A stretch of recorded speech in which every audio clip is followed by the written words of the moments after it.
अपने अंतिम समय में द्रोणाचार्य ने भगवान श्री कृष्ण से पूछा, आखिर मेरा क्या दोष था। इसके बाद भगवान श्री कृष्ण ने द्रोणाचार्य को कौन सा रहस्य बताया था, जिसे सुनकर द्रोणाचार्य ने स्वयं ही अपने मृत्यु को स्वीकार किया। द्रोणाचार्य द्वापर युग के सबसे श्रेष्ठ गुरुओं में से एक थे। उन्होंने कौरव और पांडवों को शस्त्र विद्या का ज्ञान दिया था। उनके शिक्षा के कारण ही अर्जुन, भीम, दुर्योधन आदि युद्ध में महारत हासिल कर ली थी। इतने ज्ञानी होने के बावजूद श्री कृष्ण ने द्रोणाचार्य को गुरु के रूप में विफल माना। आखिर द्रोणाचार्य ने कौन सी गलती की थी जिसके कारण श्री कृष्ण ने द्रोणाचार्य का वध कराया था। द्रोणाचार्य पांडवों से बहुत प्रेम करते थे। अर्जुन उनके सबसे प्रिय शिष्य थे, लेकिन कुरुवंश के प्रति अपने निष्ठा के चलते द्रोणाचार्य ने कुरुक्षेत्र के युद्ध में कौरवों का साथ दिया था।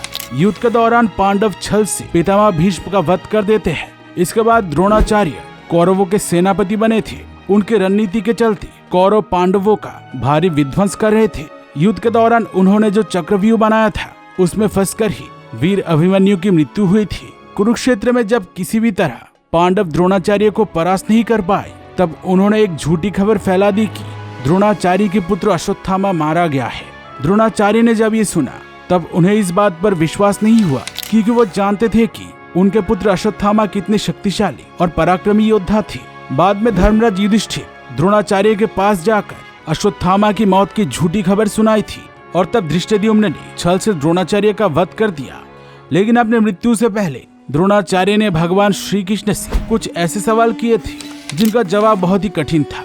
लेकिन भगवान श्री कृष्ण ने द्रोणाचार्य को वो रहस्य बताया, जिसके बाद उनको अपनी मृत्यु को स्वीकारना ही पड़ा। द्रोणाचार्य ने श्री कृष्ण से कहा, हे वासुदेव, बचपन से ही मैं आश्रम में पला बढ़ा। भूख से तड़प कर मुझे अपना दिन गुजारना पड़ा। आखिर मैंने क्या दोष किया था जिसके कारण मुझे इतना कष्ट भोगना पड़ा। गुरुकुल में द्रुपद से मेरी मित्रता हुई, लेकिन उसने मेरे साथ विश्वासघात किया। आखिर मेरे साथ ऐसा क्यों हुआ माधव? कठोर तपस्या करने के बाद मेरे पुत्र अश्वत्थामा का जन्म हुआ था, लेकिन मैं उसे गाय की दूध भी नहीं पिला पाया। उसके स्थान पर मेरे प्रिय पुत्र को मुझे आटे का घोल पिलाना पड़ा। इसके बाद ही मैंने मेरे मित्र द्रुपद के पास जाकर उससे कुछ गाय मांगने का निर्णय लिया। लेकिन द्रुपद ने जब मुझे देखा, तब बचपन की मित्रता को भूलकर उसने मेरा घोर अपमान किया। कुरुवंश के प्रति निष्ठा के कारण ही मुझे इस युद्ध में कौरवों का साथ देना पड़ा। क्या अपने कर्तव्य का पालन करना मेरा पाप था वासुदेव?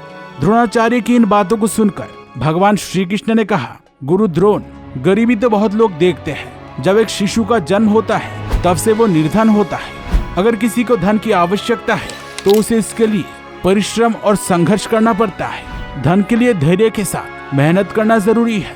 इसके सिवाय किसी से धन की याचना करके कोई धनवान नहीं हो सकता। यह अपने गरीबी को नहीं मिटा सकता। जब आपने अपने पुत्र अश्वत्थामा का दुख देखा था, तब आपको अपनी गरीबी को मिटाने के लिए संघर्ष करना चाहिए था। आपके मित्र द्रुपद ने आपके सहायता करने के बजाय आपका अपमान किया, जिसके बाद आप भी द्रुपद को क्षमा नहीं कर पाए। एक ब्राह्मण का धर्म क्या है? क्षमा ही उसका परम धर्म है। लेकिन आप द्रुपद को क्षमा नहीं कर पाए। क्षमा के मार्ग के बदले आपने बदले का मार्ग चुना। यही आपका सबसे बड़ी गलती थी। आपने द्रुपद से उसका आधा राज्य छीन लिया था, जिसका बदला लेने के लिए द्रुपद ने एक यज्ञ किया था। इस यज्ञ से आपके वध के लिए धृष्टद्युम्न का जन्म हुआ था। एक गुरु का धर्म क्या होता है द्रोण? किसी के साथ भेदभाव ना करके सबको अपनी शिक्षा देना। लेकिन आपने क्या किया था? निषाद पुत्र होने के कारण आपने एकलव्य को शास्त्र का ज्ञान नहीं दिया था। इसी तरह सूत पुत्र होने के कारण आपने कर्ण को ब्रह्मास्त्र का ज्ञान नहीं दिया। एक गुरु होकर आपने इनके साथ भेदभाव कैसे किया? जब अपने अभ्यास से एकलव्य सर्वश्रेष्ठ धनुर्धर बन गए थे, तब आपने गुरु होने का ढोंग करके एकलव्य का अंगूठा कटवा दिया था।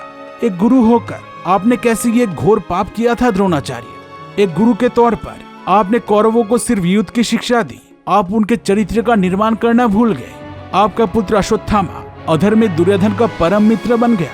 अपने पुत्र को आप सही मार्ग पर नहीं रख पाए। जब कौरवों ने भरी सभा में कुलवधु द्रौपदी का घोर अपमान किया, जब उसकी वस्त्रहरण कराने की कोशिश की, तब आप कहाँ थे गुरुद्रोण? आपने स्वयं के साथ हुए अपमान का बदला लिया। लेकिन एक स्त्री की जो सबके सामने अपमान हुई, वो आप देखते ही रह गए। सबके साथ आप भी मौन होकर उस सभा में बैठे रहे। आप तो शस्त्र चलाना सिखाते थे, लेकिन द्युत सभा में आपने क्यों इस अधर्म के विरुद्ध में अपना शस्त्र नहीं उठाया? अगर आप उस दिन अपने कर्तव्य का पालन करते, तो आज महाभारत का महायुद्ध नहीं होता। भगवान श्री कृष्ण की इन बातों को सुनकर द्रोणाचार्य को अपने गलतियों का एहसास हुआ। उनकी आंखों से आंसू बहने लगे। उन्होंने अपना धनुष और बाण त्याग दिया। इसके बाद उन्होंने योग समाधि ले ली और तभी द्रुपद के पुत्र धृष्टद्युम्न ने द्रोणाचार्य का वध करके अपना बदला ले लिया। भगवान श्री कृष्ण की इन बातों से हमें धर्म के बारे में बहुत कुछ जानने को मिलता है। एक शिक्षक और पिता का क्या कर्तव्य होता है वो हमें जानने को मिलता है। दोस्तों, आशा करते हैं इस वीडियो से आपको कुछ सीखने को मिला होगा। वीडियो पसंद आई हो तो वीडियो को अवश्य लाइक करें। कमेंट में जय श्री कृष्ण लिखना मत भूलें। ऐसे वीडियोस देखते रहने के लिए इस चैनल को सब्सक्राइब करके बेल आइकन पर जरूर प्रेस करें।